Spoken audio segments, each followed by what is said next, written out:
तो देखिए बच्चों, पिछली क्लास में रिफ्लेक्शन ऑफ साउंड के अपन ने एक्सपेरिमेंट कर लिए थे। अब हम एक ई को स्टार्ट करना है। तो यहाँ पे ई को स्टार्ट करते हैं। तो क्या होता है ई को, हालांकि मैंने आपको थोड़ा बहुत पहले बताया ही था कि कोई भी इंसान यहाँ पे खड़ा होके आवाज लगाएगा, और मान लीजिए यहाँ पे एक पहाड़ है, इस तरीके से है ना, और यहाँ से वो साउंड वेव छोड़ रहा है, तो ये साउंड वेव जाएगी और इस ऑब्स्टेकल से टकरा के वापस आएगी। तो जिस समय उसने आवाज दी, उस समय वो अपनी आवाज तो सुनेगा ही, फिर एक साउंड थोड़ी देर बाद ये रिफ्लेक्ट होके जब आएगी, तब उसको फिर से वही साउंड सुनाई देगी। जैसे होता नहीं है, कई सारी मूवियों में होता है, इको पॉइंट्स होते हैं जहाँ पे वो जाकर तेज से चिल्लाते हैं एक दूसरे का नाम, तो वहां से आवाज उसकी वापस आती है। तो इसी फिनोमिना को इको बोलते हैं। रिफ्लेक्शन की वजह से होता है कि भाई कोई ऑब्स्टिकल कुछ दूरी पे हो, आप चिल्ला रहे हो, तो वहां से रिफ्लेक्ट हुआ, तो जब चिल्लाया तो आपको वो आवाज सुनाई दी, और कुछ देर के बाद फिर से वो आवाज सुनाई दी। तो उसी को हम क्या बोलते हैं बच्चों, इको, है ना। तो इस तरीके से इसको डिफाइन किया जाता है। तो ये लिखा है, it is a common experience that when we utter a few words in a high domed hall, the words are repeatedly heard on account of reflection from the walls of the dome. This is what we call an echo.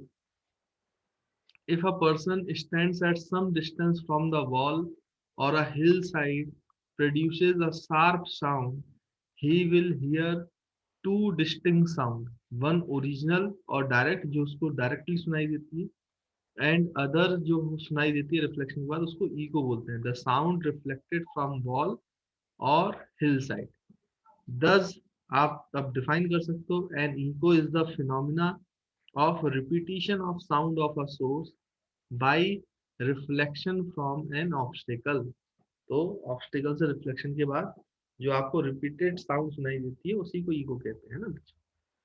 तो यहाँ पे आप लिख भी सकते हो भाई, देखो, to distinguish an echo from the original side the obstacle must be situated at a suitable distance. देखो बेटा, दिक्कत ये है, जब इको वैसे हमें सुनाई नहीं देती, जैसे आप अपने सोचे कि कमरे में है और बहुत तेज चिल्ला दें तो इको नहीं सुनाई देगा, कहीं खास खास जगहों पे सुनाई देता है वो। उसका कारण क्या है कि हर जगह क्यों नहीं सुनाई देता है? क्योंकि जो इको होता है, टू डिस्टिंक्ट साउंड आपको तभी सुनाई देगा जब जो सोर्स है जो चिल्ला रहा है, और जो आपका बच्चों ऑब्स्टेकल है जिससे रिफ्लेक्ट होके आ रही है, उनके बीच में एक मिनिमम डिस्टेंस चाहिए। अगर वो मिनिमम डिस्टेंस नहीं होगी तो फिर आपको इको नहीं सुनाई देगा। क्यों चाहिए वो मैं आपको समझाता हूँ अभी थोड़ी देर में, है ना।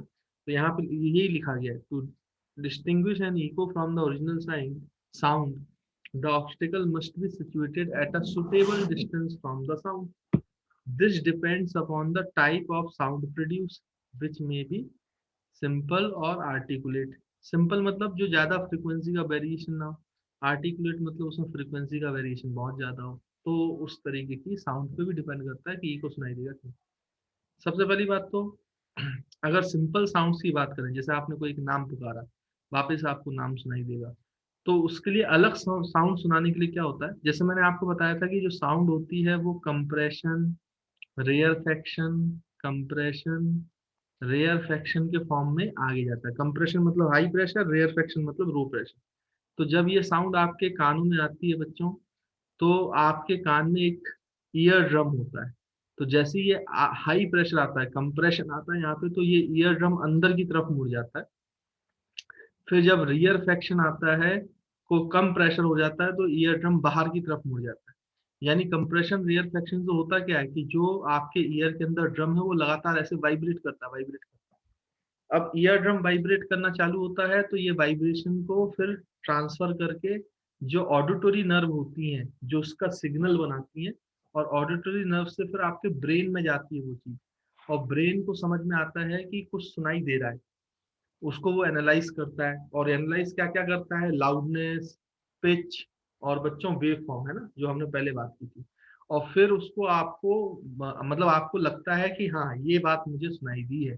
तो ब्रेन को जो ये एनालिसिस है, एक साउंड को एनालिसिस करने में कितना समय लग जाता है, टोटल 1/10 ऑफ अ सेकेंड।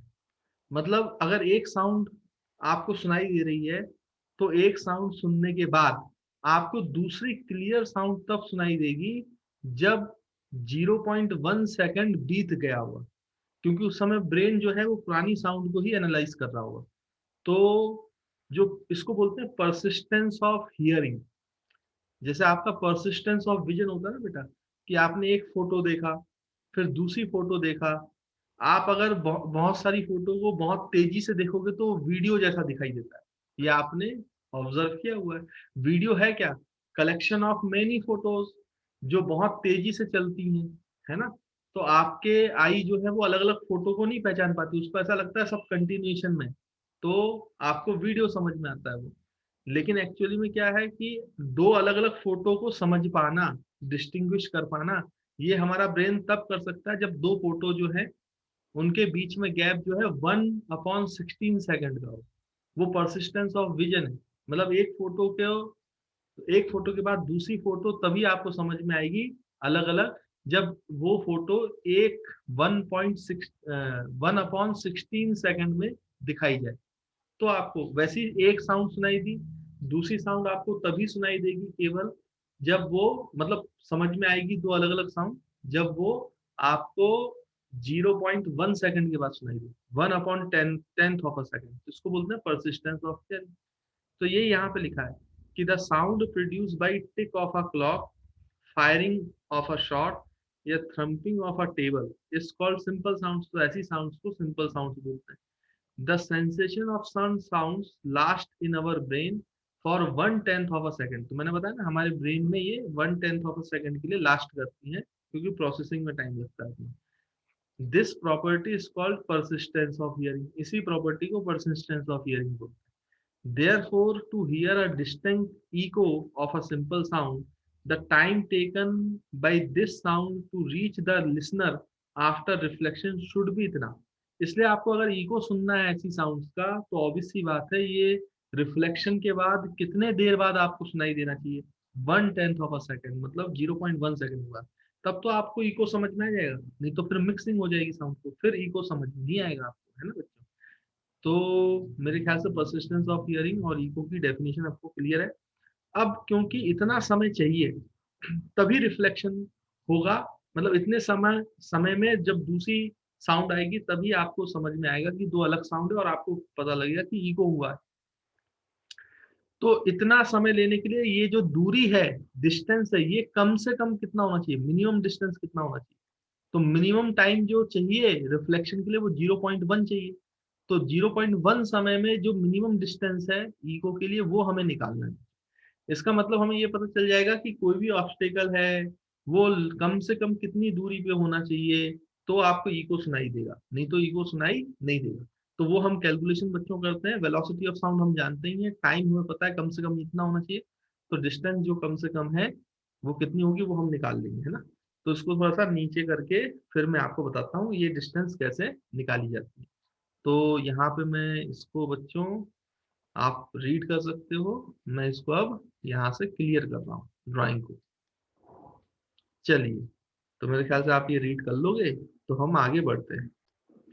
तो देखिए स्टूडेंट्स, जैसा कि मैंने आपसे बोला था भाई मिनिमम डिस्टेंस चाहिए, तो मैंने आपको बोला ना कोई भी व्यक्ति है वो अगर आवाज लगाएगा तो कम से कम जो डिस्टेंस चाहिए किसी भी ऑब्स्टेकल की, यहाँ पर ये साउंड ऐसे जाना चाहिए और वापस आना चाहिए, लेकिन कितने देर के बाद आना चाहिए, कम से कम 0.1, तब वो उसको अलग से इको समझ में आएगा। तो इसके लिए जो डिस्टेंस है ऑब्स्टेकल की कितनी होनी चाहिए ये हमें निकालना है। तो याद करो बच्चों, मैंने आपको बोला था कि अगर वेलोसिटी ऑफ साउंड vs है तो ये गया और ये वेलोसिटी ऑफ साउंड vs से आया, तो जाने का डिस्टेंस d है, आने का डिस्टेंस d है। तो टोटल डिस्टेंस कवर्ड हो गया, velocity of sound is equals to total distance that is 2d upon time. तो मुझे अगर यहाँ से d निकालना है तो d की क्या वैल्यू होगी बेटा, वेलोसिटी इंटू टाइम बाई 2, है ना।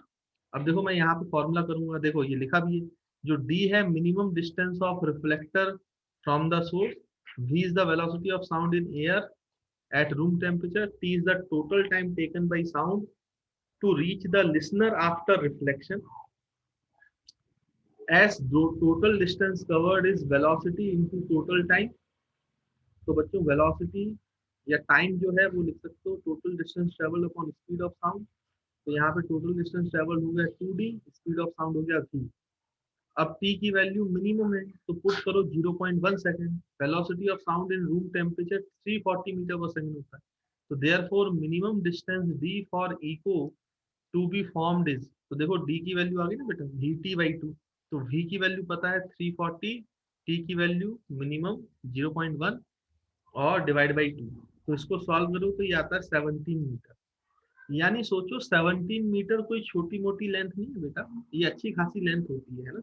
मतलब जो आपके कमरे होते हैं या कोई ऑब्स्टिकल होता है नॉर्मली 17 मीटर पे नहीं होता है, वो जो है वो उससे पास ही होते हैं, है ना। जो भी आपके भाई को किसी भी जगह पे आप खड़े हो जाओ तो आपसे जो ऑब्स्टिकल होंगे बहुत पास होंगे, 17 मीटर तो बहुत मुश्किल है कि आपको चीजें मिले। इसलिए वो पर्टिकुलर हिल्स या इस तरीके का स्ट्रक्चर बनाया जाता है, हिल्स में आते हैं, इको पॉइंट्स होते हैं, वहां पे आपको ऐसी दूरी दिखाई देती है, मिलती है। तो फिर आप जब चिल्लाते हो क्योंकि और कोई आसपास नहीं होता तो रिफ्लेक्शन के बाद आपको दूसरी साउंड क्लियर कट सुनाई देती है ना।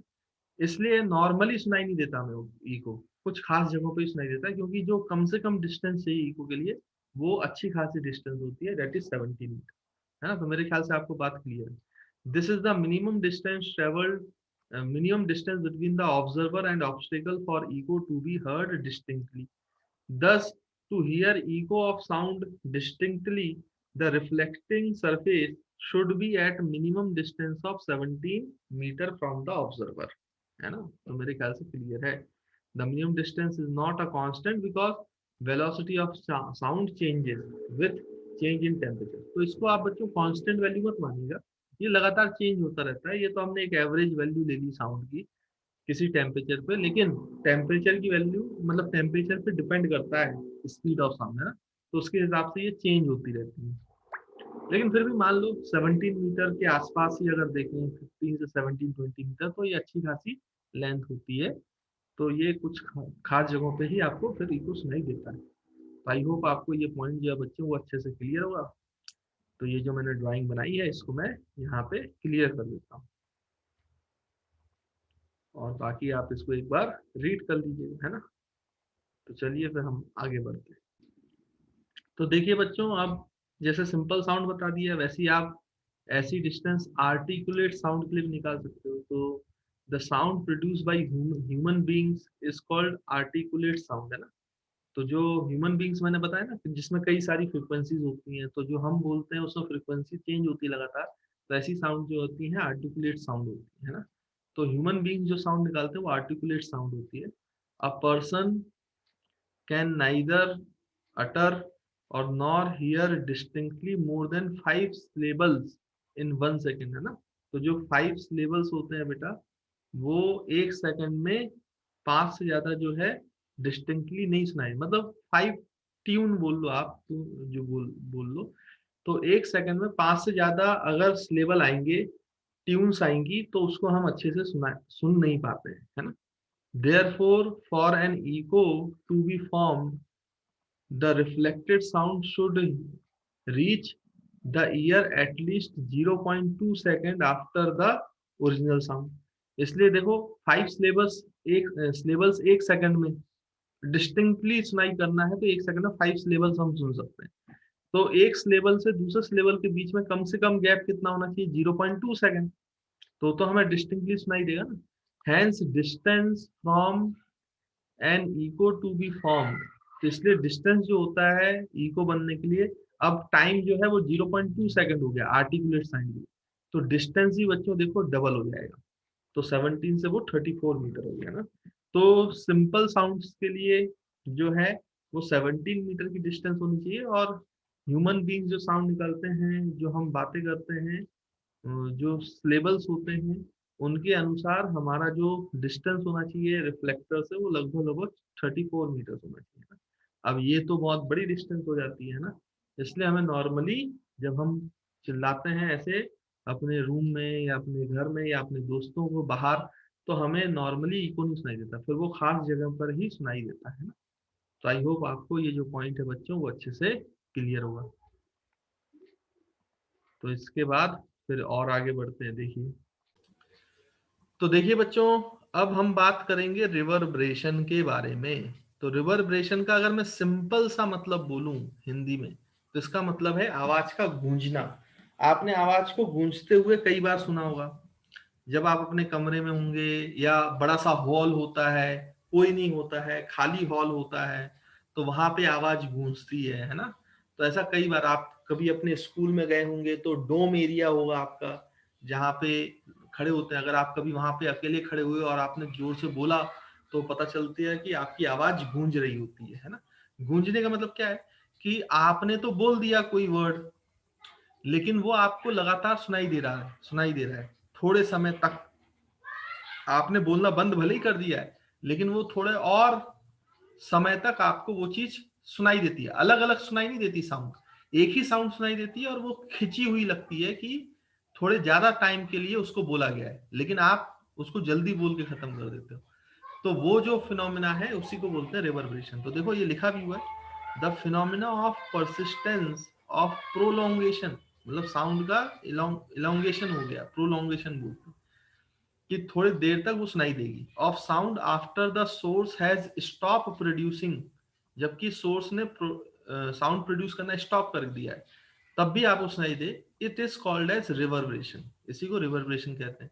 The time for which sound persist until in it becomes inaudible is called reverberation time। और जितने समय ज्यादा तक आपको वो साउंड रिपीटेडली सुनाई देती है, आपको लगता है कि जितनी खिंची हुई है, तो जितने समय तक वो आवाज खिंचती है, उस समय को बोलते हैं रिवर्बरेशन टाइम, है ना। तो मेरे ख्याल से रिवर्बरेशन का मतलब आपको क्लियर हुआ।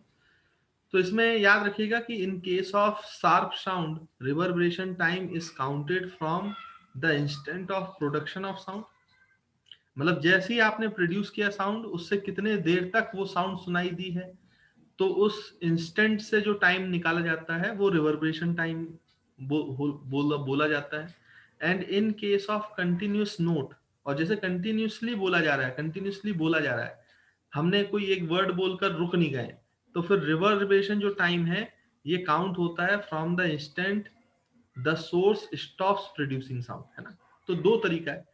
एक शार्प साउंड है, मतलब तुरंत बोला, बहुत जल्दी खत्म कर दिया वर्ड को, फिर आपको वो सुनाई दे रहा है कुछ समय के लिए। तो जहां से आपने स्टार्ट किया था बोलना, प्रोड्यूस करना चालू किया था साउंड को, वहां से जो टाइम कैलकुलेट करेंगे वो रिवर्बरेशन टाइम होगा शार्प साउंड के लिए।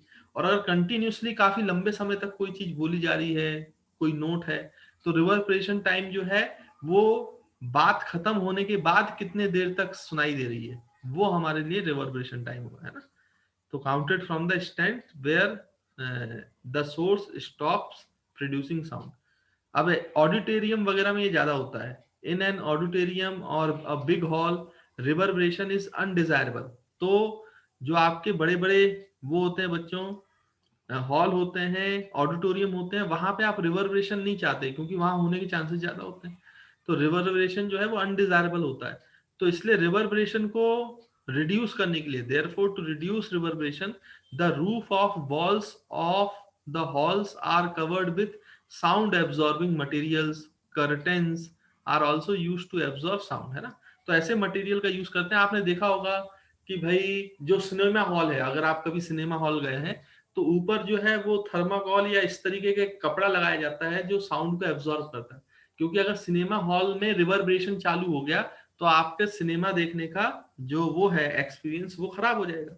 तो वहां पे दरवाजे, आप उनकी दीवार इवन देखना, दीवार तक में वो कपड़ा लगाते हैं वेलवेट का, ताकि वो साउंड जो है वो एब्जॉर्ब हो, है ना। वो ऐसे शो के लिए नहीं किया जाता है, वो ये रिवर्बरेशन को रोकने के लिए किया जाता है। तो रिवर्बरेशन होता क्यों है? क्योंकि रिफ्लेक्शन होता है। देखो भाई, कोई भी एक बड़ा हॉल है, मान लीजिए आप यहाँ पे खड़े होके कोई स्पीकर बोल रहा है, तो ये जो बड़ा सा हॉल होता है बेटा, इसमें से ऐसे साउंड जाती है, तो यहाँ से रिफ्लेक्ट होती है, फिर यहाँ से रिफ्लेक्ट होती है, फिर यहाँ से रिफ्लेक्ट होती है, कोई सामने बैठा है तो रिफ्लेक्ट होती है, तो कई बार रिफ्लेक्ट होती है। और ये साउंड जो है, जो हर डायरेक्शन में प्रोपोगेट कर रही है, ये अलग अलग टाइम पे थोड़ा थोड़ा टाइम डिफरेंस के साथ इसको वापस आएगी किसी के भी ईयर में। कोई भी आदमी जो सुन रहा है, उस पे पास ये साउंड रिफ्लेक्ट होकर अलग अलग समय पे आएगी, थोड़ा अलग अलग समय पर। तो उसको वो थोड़े ज्यादा समय तक आवाज जो है वो खिंची हुई समझ में आती है मल्टीपल रिफ्लेक्शन के कारण। इसको बोलते हैं मल्टी, ये रिवर्बरेशन होता है मल्टीपल रिफ्लेक्शन के कारण, याद रखेंगे। Reverberation happens due to multiple reflections of sound, multiple reflections of sound, है ना। तो कई बार कई जगहों से रिफ्लेक्ट होके साउंड आती है, तो वो थोड़े थोड़े समय इंक्रीज होके आती है, इसलिए इसको बच्चों क्या बोला जाता है, रिवर्बरेशन बोला जाता है। तो आई होप आपको रिवर्बरेशन जो है बच्चों वो अच्छे से क्लियर होगा। बोलिए स्टूडेंट्स, इसमें कोई दिक्कत?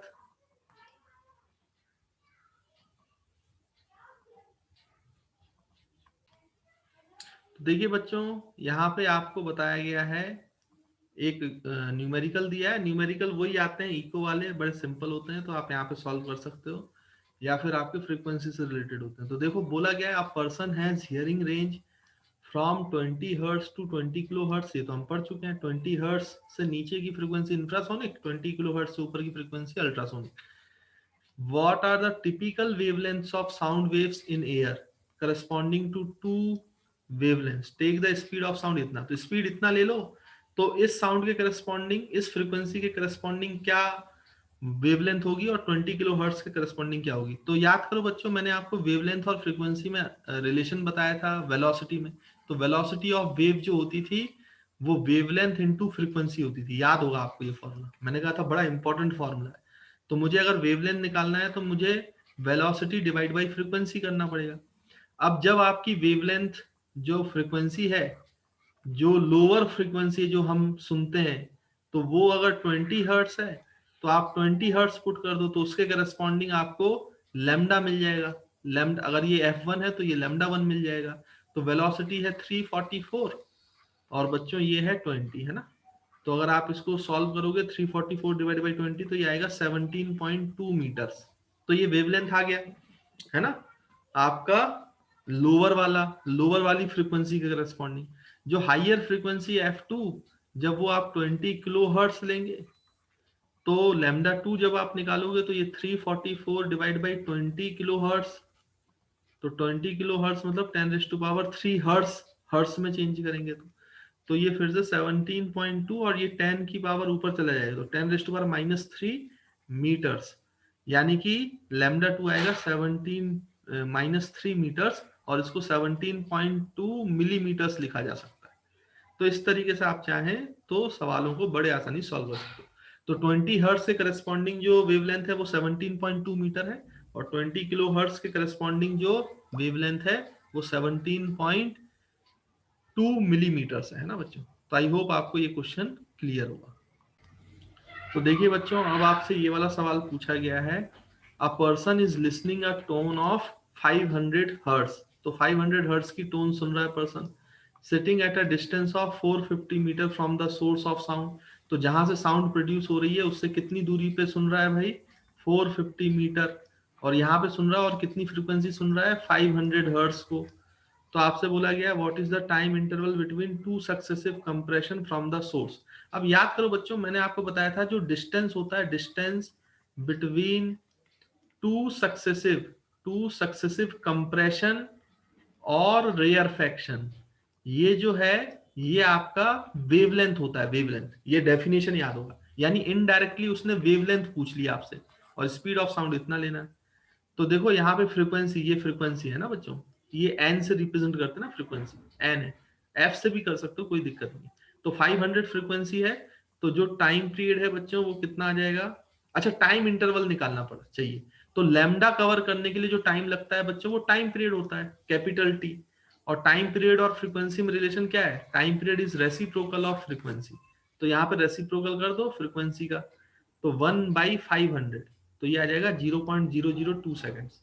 तो इतना टाइम है दो सक्सेसिव कंप्रेशन और रेयरफेक्शन के बीच में। मतलब अगर ये कंप्रेशन गया तो दूसरा कंप्रेशन 0.002 सेकंड के बाद उस लोकेशन पे आएगा, है ना।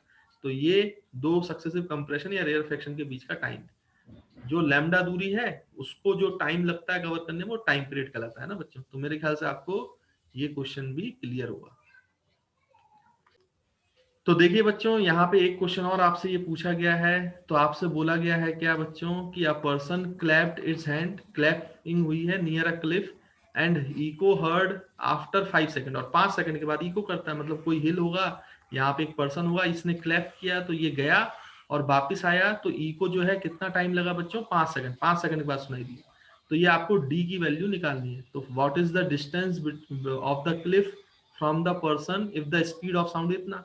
तो मैंने आपको बताया ना डिस्टेंस निकालने का तरीका क्या है, हमने अभी फॉर्मूला देखा था, velocity into time by to.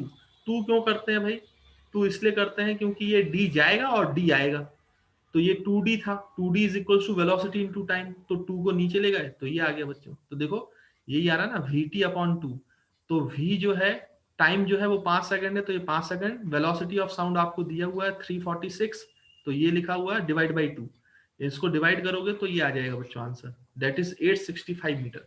तो मेरे ख्याल से बड़े सिंपल से क्वेश्चन है इको वाले, ये बहुत आसानी से आपसे बन जाएंगे ना। तो मैं ड्राइंग क्लियर करता हूँ, और एक क्वेश्चन और बच्चों यहाँ पे हम नीचे देख लेते हैं।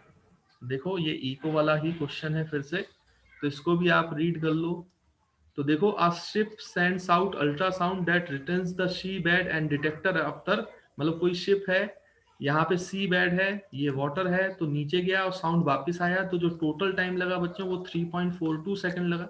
The speed of ultrasound is इतना, वेलोसिटी ऑफ साउंड इतना है, तो डिस्टेंस बताना है, मतलब ये डी बताना है, तो फिर से वही फॉर्म लगा दो, distance is equals to velocity into time by 2, velocity by time, velocity into time by 2, यही तो डिस्टेंस का फॉर्मूला है। वेलोसिटी की वैल्यू 1531 है, दिया हुआ है, और जो टाइम लगा वो 3.42 सेकंड लगा है, डिवाइड बाई 2, सॉल्व करो बच्चों तो ये आंसर आ जाएगा 2618 मीटर। तो मेरे ख्याल से ये इको वाले जो सवाल हैं ये बड़े आसानी से आपसे बन जाएंगे।